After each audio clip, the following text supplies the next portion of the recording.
Olá, boa tarde a todos. Com grande alegria que iniciamos mais uma edição do Hangouts Unimonte. Queria mandar um abração aí para todos os alunos e todas as pessoas que estão acompanhando a nossa transmissão. Meu nome está aqui embaixo, meu nome é Valmir. Eu sou professor aqui da Unimonte e também trabalho no marketing aqui da Unimonte. Hoje a nossa convidada do Hangouts Unimonte é a psicóloga e consultora da SOAR Desenvolvimento Humano, Elaine Lopes. Nesse bate-papo virtual, a gente usa a ferramenta Hangouts Unimonte, do Google. Nós vamos tirar dúvidas e receber orientações sobre as 5 regras de ouro para montar um currículo vencedor. E é claro que nessa conversa a gente vai ter chance para falar sobre diversos outros pontos relacionados a esse tema. RH, gestão de pessoas e principalmente como é que a gente se coloca e se coloca bem no mercado de trabalho. Portanto, é a hora de dar as boas-vindas à nossa convidada, Elaine Lopes. Boa tarde, Valmir, tudo bem? Boa tarde a todos. Obrigada pelo convite. Estou muito feliz de estar aqui com vocês nessa tarde. Elaine, é um grande... Opa. Elaine, é um grande prazer te receber nesse Hangouts Unimonte. E desde já, queria te agradecer de verdade por ter aceitado o convite, se colocado à disposição para ajudar a todas as pessoas, todos os nossos alunos que se interessam pelo tema e que estão à procura principalmente de novas oportunidades profissionais. Muito obrigado, Elaine. Eu que agradeço, tenho um carinho enorme pela Unimonte, já fui professora de vocês, já tive o prazer, então me coloco à disposição sempre que precisar.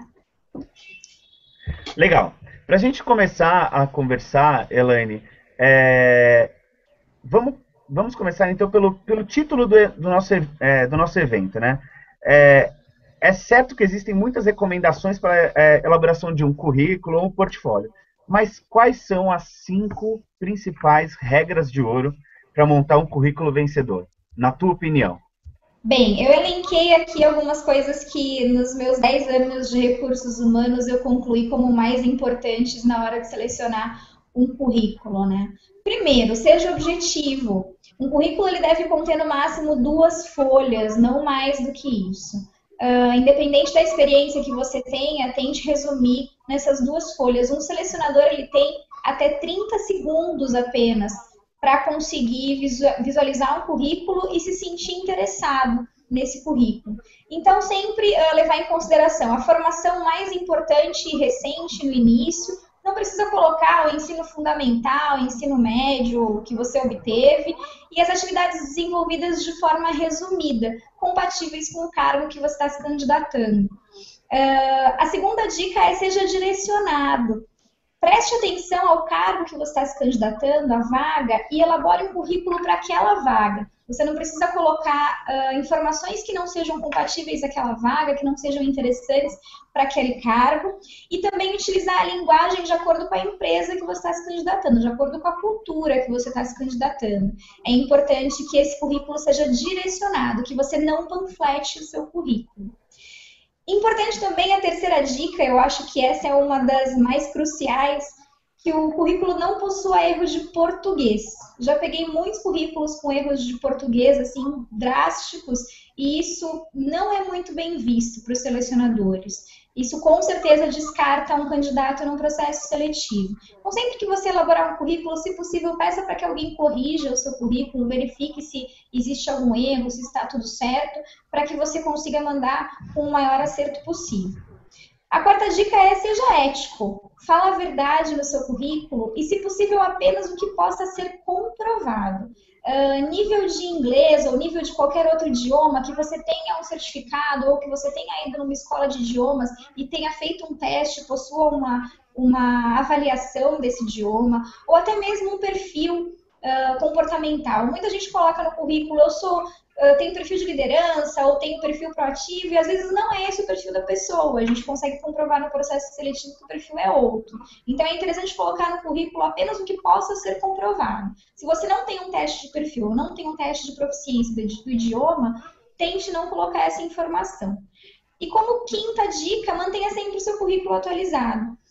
Por várias vezes eu já peguei currículos, principalmente com dados de contato desatualizados. Às vezes o currículo é muito bom e eu não consigo encontrar a pessoa porque um número de telefone está errado ou um e-mail está digitado errado. Então preste atenção na digitação e na atualização dos dados. E sempre que você obtiver um diploma, obtiver um curso novo, incluir aquilo no currículo também, porque pode ser válido. Helene, dando sequência aqui às perguntas, eu queria saber o que, na tua opinião, é uma boa prática, né, quando a gente envia um currículo, ou enviar um currículo no corpo do e-mail ou anexado. Qual é a melhor forma? Qual você acha que você acredita que seja a melhor forma? O bacana é você enviar anexado, porque geralmente o formato do currículo diz um pouco a respeito do perfil do candidato, por incrível que pareça. A maneira que o candidato organiza as informações, a maneira que ele distribui as informações no currículo, a gente consegue captar um pouco do perfil desse candidato. Então, o arquivo anexo é rico para o selecionador, mas algumas vezes a gente não consegue abrir o arquivo, dependendo do tipo do arquivo, do formato. Então, por via das dúvidas, manda os dois. Manda o arquivo anexo e manda no corpo do e-mail, porque assim o selecionador tem certeza que vai ter acesso à tua informação. Então, manda das duas formas, né? Tanto anexo no e-mail, quanto no corpo do e-mail, as informações do currículo também. Isso acontece muito com arquivos em PDF, né? Esse modo de compatibilidade.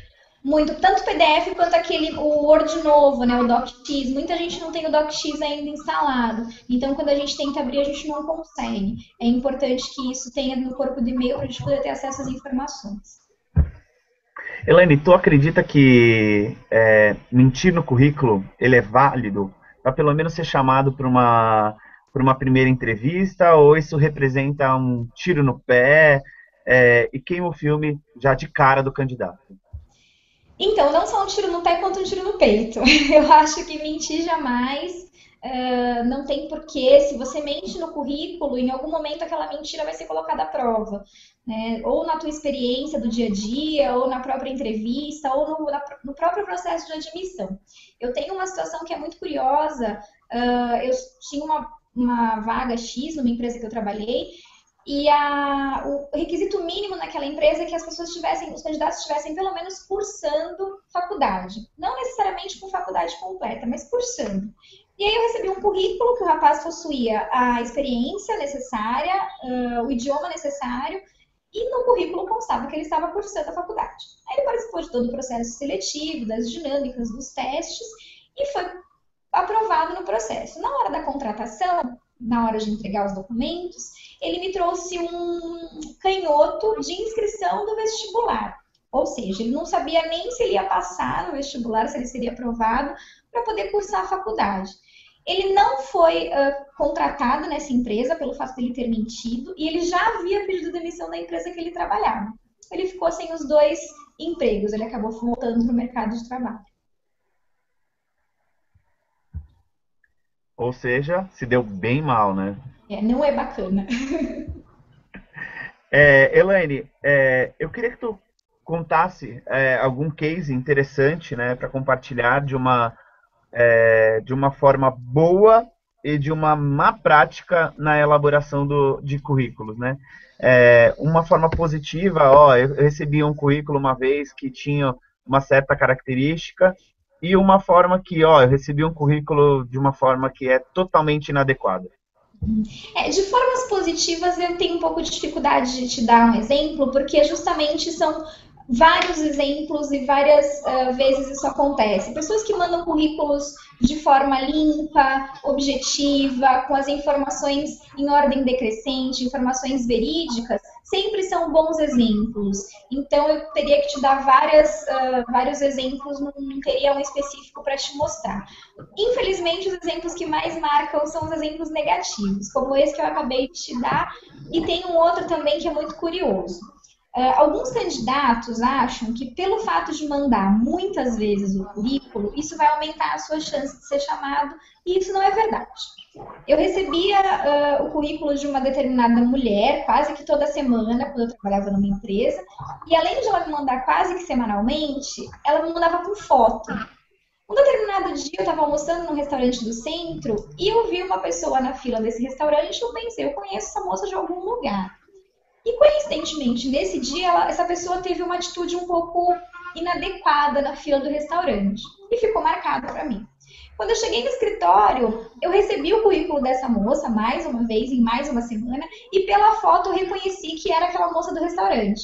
Ou seja, além de ela ser insistente ou até demais, persistente até demais, no envio do seu currículo, ela enviava com foto e aquilo ficou marcado de uma maneira negativa para mim. Então, esse é um exemplo que eu dou de prática negativa, de você enviar muitas vezes o currículo e enviar com foto, algo que não tinha a mínima necessidade.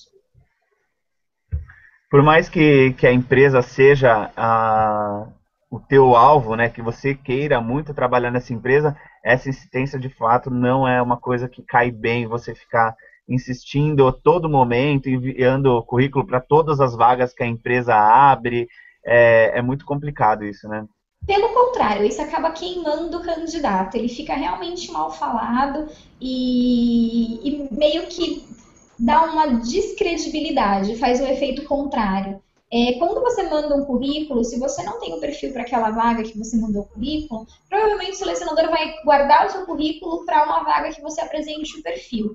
A minha dica é, se você manda currículo para banco de currículos, faça isso de 6 em 6 meses ou de 3 em 3 meses, dê um espaço maior. Ou tente mandar de fato somente para vagas que você possui os requisitos e não para vagas que você não tem os requisitos solicitados.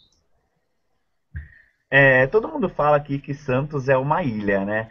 Tu acredita que, de fato, uma atitude hoje na tua empresa, da forma com que tu sai da empresa, ou até uma atitude dentro da própria empresa, ela tem impactos para a tua recolocação aqui na região? Com certeza, a gente conhece muita gente em diversos segmentos diferentes, em diversas áreas diferentes. A tua atitude, tanto dentro da empresa quanto fora da empresa, pode refletir de maneira negativa. Então, é muito importante que você esteja a todo momento se vigiando para ver qual está sendo a tua postura, principalmente profissional, para saber o quanto isso vai te prejudicar no momento que você precise. Até mesmo no momento de se desligar de uma empresa, é muito, muito bacana aquele ditado que diz sair com as portas abertas. Eu acho que é muito válido, né? Quando uma empresa precisar para você voltar, de repente, isso funciona. Então, tem que tomar, assim, muito cuidado, tanto dentro da empresa quanto fora da empresa. Eu acho que esses cuidados são super válidos. Indo nessa linha, Elaine, sala de aula é um bom ambiente para networking, não só com os professores e com os alunos? Sim, eu sempre dizia isso para os meus alunos quando eu dava aula. Eu falava para prestarem muita atenção em sua postura, nas suas brincadeiras, nas suas colocações, naqueles momentos de volta do intervalo, nas sextas-feiras, depois do bar, porque existem muitos professores que são gestores, donos de empresas, gestores de recursos humanos, tem muitos colegas de sala de aula que são selecionadores. Então, na aula, na sala de aula, a gente geralmente está sem defesas, né? As nossas atitudes são mais naturais. Então, tem que tomar muito cuidado, sim, porque alguma atitude que não seja vista com bons olhos pode fazer com que aquela pessoa não seja nem cogitada para um processo seletivo. Já aconteceu comigo, de eu receber currículos de alunos que eu sabia que a conduta e postura dessa pessoa na sala de aula não era da mais adequada e eu não considerar nem para o processo seletivo. Então, a minha dica é sim que tome muito cuidado com a sua postura, com as suas palavras, colocações, brincadeiras e afins dentro de sala de aula. Em sala de aula, a atitude ela é limpa, né? Então você conhece a pessoa e o caráter dessa pessoa de forma limpa, assim, e que normalmente as pessoas tendem a maquiar num processo de seleção, né? Exatamente. A pessoa não tem defesa nenhuma, né? Na sala de aula, ela realmente é o que é. Claro que isso acaba acontecendo também no trabalho. Por isso que é bom a pessoa rever a sua postura de fato, né? As suas atitudes de fato. Não só para participar de um processo seletivo, mas o que ela está fazendo na sua própria vida. O que inclui dentro de sala de aula. Elaine, você acha que existe pes- é, é, perfil de empresas para pessoas? Ou você acredita que toda empresa serve para todas as pessoas? Como é que você vê isso, né? Eu acredito que existe. Existem dois pontos importantes, tanto o perfil comportamental, o que a pessoa faz bem, o que a pessoa gosta de fazer para determinado tipo de segmento de atividades de empresas e culturas de empresas, quanto valores pessoais. Por exemplo, se eu sou uma pessoa que valorizo família, valorizo qualidade de vida, se eu buscar uma colocação numa empresa de tecnologia, numa empresa de informática, que exige que eu trabalhe finais de semana, faça horas extras e tenha uma carga horária muito puxada, eu provavelmente vou me desmotivar. Eu não vou conseguir desempenhar um bom trabalho, eu não vou conseguir me engajar naquela empresa, porque os meus valores não estarão alinhados com essa cultura dessa organização. Então, sim, eu acho importante a pessoa se autoconhecer, saber o que é importante para ela, saber qual é o seu perfil, os seus pontos fortes e escolher a empresa de acordo com o que é importante para ela. Uma pessoa super criativa, trabalhar num ambiente que não faça desenvolver essa criatividade, é mais ou menos isso que a gente está falando, né? Também, eu acho que isso é fazer com que aquela criatividade morra, né? A pessoa vai gastar muita energia ao tentar se adaptar a esse ambiente, ao tentar se adaptar a esse perfil. Então, o ideal é saber o que eu sei fazer, saber o que eu gosto de fazer e buscar uma posição, buscar uma empresa que me dê as possibilidades de desenvolver esses pontos. Porque senão eu realmente vou acabar me desmotivando e não vou aproveitar o que eu tenho de melhor. Tem áreas como design e publicidade que os selecionadores ou até as empresas de recrutamento já recomenda-se que eles sejam inovadores na hora da montagem desse currículo, né? É, tu acha que essa inovação na hora da montagem do currículo e essa criatividade, ela também são expansivas a outras áreas? Não, deixa só para essas áreas específicas, né? As áreas de criação, de tecnologia, enfim, que exigem de fato esse tipo de criatividade, esse tipo de modernidade, sim, eu acho que vale a pena arriscar, vale a pena inovar, mas nas áreas mais tradicionais, não. É interessante que você esteja alinhado à cultura da empresa, à cultura do segmento e haja então de acordo com isso, para que não haja nenhum tipo de discrepância no sentido de exageros, né? Tem algum passo a passo, né, de o que fazer e o que não fazer na hora da distribuição de um currículo? Bem, da distribuição eu acredito que tomar cuidado com o que está escrito, né, ser o mais objetivo, o mais claro, às vezes ser simples funciona. Muitas vezes a gente quer escrever difícil ou se mostrar rebuscado demais e quando vai ver a palavra está escrita errado ou fica sem sentido a frase. Então nem sempre isso é interessante. Ou ser simples, tomar muito cuidado se você for entregar o currículo em papel, tomar muito cuidado com a forma que aquele currículo está sendo entregue, sem amasso, sem sujeiras, sem rasuras, né? Isso é interessante. Não colocar muito enfeite, não colocar muita cor, a folha ser branca, clara, sulfite, não precisa ser nada além disso. As fontes também utilizadas, pretas e as mais básicas possíveis. Enfim, ser o mais transparente, o mais claro, o mais objetivo, acho que é o que ainda conta ponto na hora de entregar um currículo. E não panfletar, né? É algo que eu sempre digo, não panflete o seu currículo, não mande o seu currículo para uma vaga que não tem a ver com o seu perfil, porque às vezes você entra para aquela vaga e não vai saber desempenhar o que está sendo pedido, não vai se sentir motivado, vai gastar uma energia tremenda tentando se adaptar ao cargo, sendo que você podia estar numa outra posição desenvolvendo um trabalho muito melhor. Então, acho que essas são as dicas. Não panfletar e entregar o currículo de uma maneira mais clara, mais limpa e objetiva possível.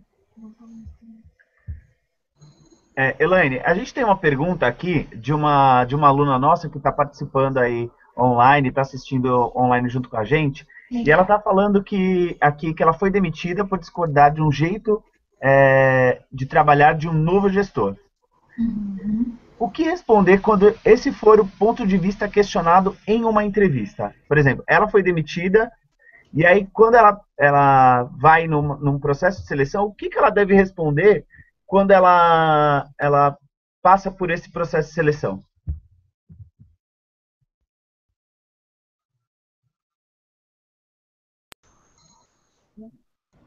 Elaine? Oi, acho que desconectou. Caiu um minutinho. Pode responder? Voltei. Eu não Você ouvi tua escutou pergunta toda. Então vamos lá. A gente é uma pergunta de uma das pessoas que estão participando aqui do ao vivo com a gente, e Hã? ela foi demitida por discordar do jeito de trabalhar de um novo gestor, né? Uhum. E em futuros processos de seleção, quando ela for perguntada disso, o que ela deve responder numa entrevista? Uhum. É interessante colocar sempre a verdade de uma forma que você não critique a empresa anterior que você trabalhou. Né? De repente, colocar de uma maneira que trazer para você a responsabilidade. É natural você não concordar com algo, talvez esse gestor não tinha os mesmos valores que você possuía, e, enfim, acabar de repente dizendo que você não se adaptou a esse tipo de conduta desse novo gestor. Claro que desde que você tenha fatos e argumentos concretos, né? Isso seria o mais interessante. Mas sempre tentando não criticar a empresa que você trabalhou anteriormente. Você acha que essa questão de equilíbrio entre vida profissional e vida pessoal é uma tendência ou é uma balela do século XXI? É real isso? As empresas, de fato, elas estão preocupadas com esse equilíbrio ou isso é uma balela? Eu acredito que seja real, eu acredito que as empresas sim estão preocupadas com esse equilíbrio, mas eu acho que acima de tudo quem tem que estar preocupado com esse tipo de equilíbrio é o próprio funcionário. Né? A empresa vai provavelmente dar algum tipo de condição para que isso aconteça, mas vai cobrar resultados, né? Que é o porquê da empresa sobreviver e existir. Mas acho que o funcionário tem que colocar isso também dentro das suas necessidades, dentro das suas possibilidades, e a empresa tem que entender isso como um requisito para o indivíduo mesmo. Hoje em dia isso é necessário porque quanto melhor tiver a tua vida pessoal, mais resultado e produtividade você vai ter dentro do ambiente de trabalho. Então eu acredito que isso seja uma tendência sim. As empresas que forem inteligentes e perceberem que isso vai ser válido para elas e vai trazer um resultado maior, vão investir nesse tipo de estratégia, com certeza. E tu acredita que isso está diretamente ligado a resultados? Assim, os resultados, essas pessoas elas trabalham melhor e elas dão um resultado diferenciado? Diretamente. As pessoas trabalham melhor, as pessoas têm menos preocupações, as pessoas adoecem menos, o que vai diminuir aí o número do absenteísmo, né, a porcentagem de absenteísmo. Então, sim, a qualidade de vida, o equilíbrio entre vida pessoal e profissional vai fazer com que essas empresas tenham um resultado maior, um maior comprometimento do funcionário com a empresa, o que eu acho que isso é cada vez mais importante e fazer com que os números da empresa cresçam, né? Que afinal de contas é o maior objetivo das organizações. Nenhuma organização vai trabalhar por filantropia. Então, de fato, isso é realmente uma tendência e é realmente algo inteligente para as empresas. Como que tu vê essa questão da educação, por exemplo, da educação continuada, da formação profissional das pessoas? É, isso continua sendo ainda uma, uma tendência, uma necessidade do mercado de trabalho? Como é que você vê isso? Sim, continua. Até pouco tempo atrás, o diferencial era ter um curso superior. Hoje em dia, eu acho que nem isso mais, o diferencial é ter uma pós-graduação. Então, aos poucos, as exigências vão aumentando. Quanto mais formação você tem, quanto mais maior especialista você é, quanto mais você entende daquilo que você está falando, maior diferencial você vai ter. Né? Então é importante sim que se invista nesse tipo de crescimento profissional. O conhecimento vai ser para sempre seu, então só você vai ter o retorno sobre isso. E a empresa, com certeza, se for uma empresa inteligente, vai saber valorizar. Então vale a pena sim. Assim, como que tu vê, Elaine, o mercado da Baixada Santista, né? Esses últimos anos a gente que é daqui da região, a gente vê muito que houve uma grande mudança, não só em Santos, né, que é a cidade polo aqui da região, mas em todas as outras cidades. Eu queria que tu falasse um pouquinho como é que tu vê essa questão de colocação profissional, recolocação profissional e principalmente de desenvolvimento de pessoas. Uhum. Assim, o mercado está crescendo, existem vagas, eu vejo uma evolução em termos de oportunidades muito grande na Baixada Santista e acredito que isso tende a crescer cada vez mais. O que fala-se nas pesquisas não é balela. Realmente as pessoas ainda estão despreparadas. Não digo em termos de formação, em termos de estudos, mas digo em termos comportamentais. As pessoas ainda investem muito em formação técnica, mas esquecem um pouco do seu desenvolvimento comportamental. Então, como eu vou reagir num momento de adversidade, num momento de crise, como eu vou me adaptar a situações de mudanças, como eu vou enfrentar conflitos.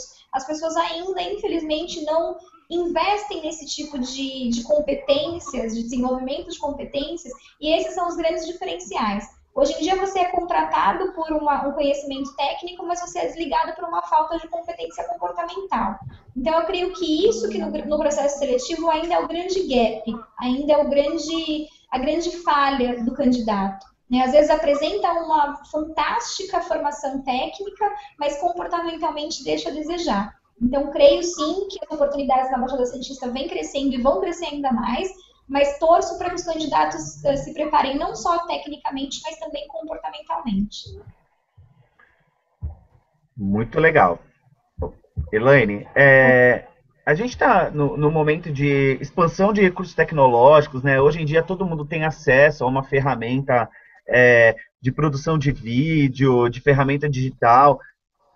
Tu acha que construir currículos em plataformas multimídias, né? Fazer um vídeo currículo, é uma tendência ou pode ser uma boa ou depende da situação? Depende da situação, eu acho que ainda não é válido arriscar. Eu acredito que só quando isso for solicitado. É como foto, né? Foto também não se deve enviar para todas as vagas, a mesma coisa o vídeo. Creio que só quando for solicitado, dependendo do segmento, dependendo da situação, tudo isso são fatores para se decidir o momento de enviar um vídeo ou não. Então, acho que por enquanto não. Deve-se ter um pouquinho de cuidado, sim, no envio desse tipo de mídia. Elaine, a gente está chegando aqui ao final, né, dessa parte final do nosso bate-papo, né? E eu queria mais uma vez te agradecer pela participação, pelo pronto atendimento, né? A gente pediu, pô, não, com certeza eu vou. Muito obrigado por você ter aceitado o nosso convite. Queria agradecer a Verônica, que está aqui ajudando na produção.